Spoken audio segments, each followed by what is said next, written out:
ഈ അടുത്തൊരു വാർത്ത എല്ലാവരും ശ്രദ്ധിച്ചോ എനിക്കറിയില്ല. ആത്മഹത്യ പ്രിവെൻഷൻ, സൂയിസൈഡ് പ്രിവെൻഷൻ ഗ്രൂപ്പിലുള്ള ഒരു കൗൺസിലർ, അവർ ഒരു മെഡിക്കൽ കോളേജിലെ ഡോക്ടറും കൂടെയാണ്.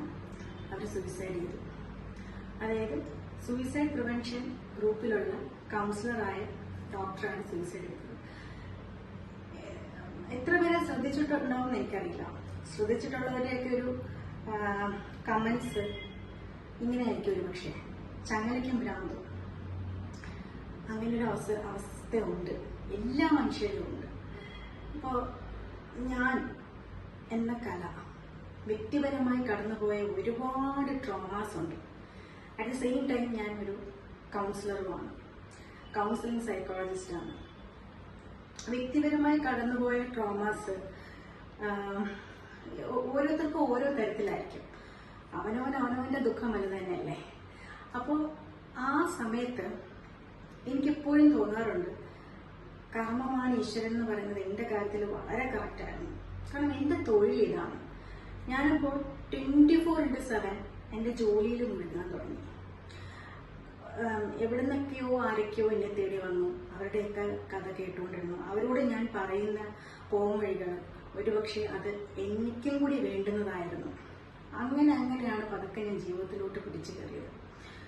അപ്പം എനിക്കെപ്പോഴും തോന്നാറുണ്ട്, നമുക്കൊരു പ്രതിസന്ധി വരുമ്പോൾ നമുക്ക് വേറൊരാളുടെ തോളിലോട്ട് ചായ അത്ര എളുപ്പമല്ല.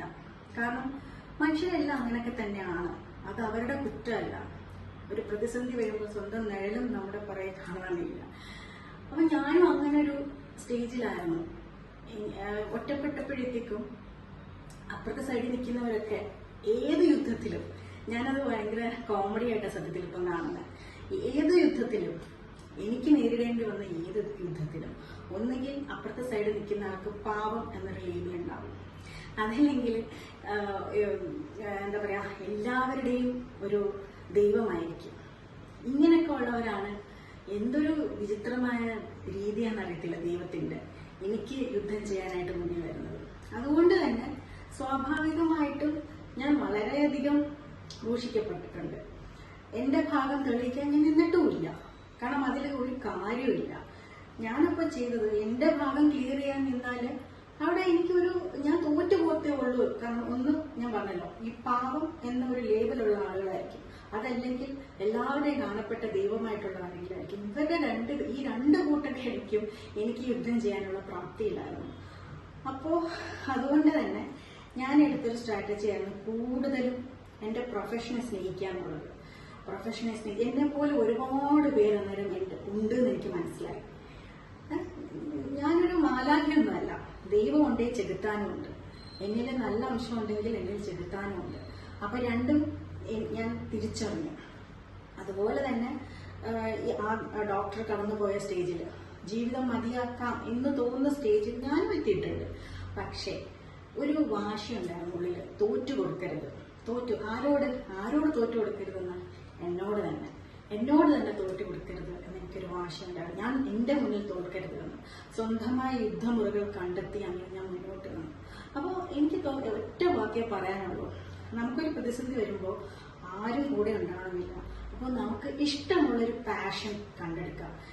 തൊഴിലുണ്ടെങ്കിൽ അതിനെ കൂടുതൽ സ്നേഹിക്കുക. തൊഴിലൊരിക്കലും നമ്മളെ ചതിക്കില്ല. നമ്മളൊരു റിലേഷൻഷിപ്പിൽ അപ്പോൾ ഇൻവെസ്റ്റ് ചെയ്താൽ ചിലപ്പോൾ നമുക്ക് ചതി പറ്റും. പക്ഷെ തൊഴിലിലാണെങ്കിൽ നമുക്ക് പലിശ സഹിതം തിരിച്ചു കിട്ടും. നമ്മൾ അവിടെ ബോൾഡാവും. നമ്മൾ തൊഴിലിൽ കൂടുതൽ നമുക്ക് ഒരു എന്താ പറയുക, ആത്മധൈര്യം കിട്ടും തൊഴിലിൽ. അപ്പോൾ എല്ലാവരിലും മനുഷ്യ സഹജമായ എല്ലാ ഫീലിങ്സും ഉണ്ട്. നമ്മളൊരു കൗൺസിലർ ആയതുകൊണ്ടോ അല്ലെങ്കിൽ സൈക്യാട്രിസ്റ്റ് ആയതുകൊണ്ടോ സൈക്കോളജിസ്റ്റ് ആയതുകൊണ്ടോ അങ്ങനെ വീക്ക്നെസ് ഇല്ലാതാവുന്നില്ല. പക്ഷെ അതിനെ എങ്ങനെ മറികടക്കാം എന്നുള്ളതാണ് പ്രാധാന്യം.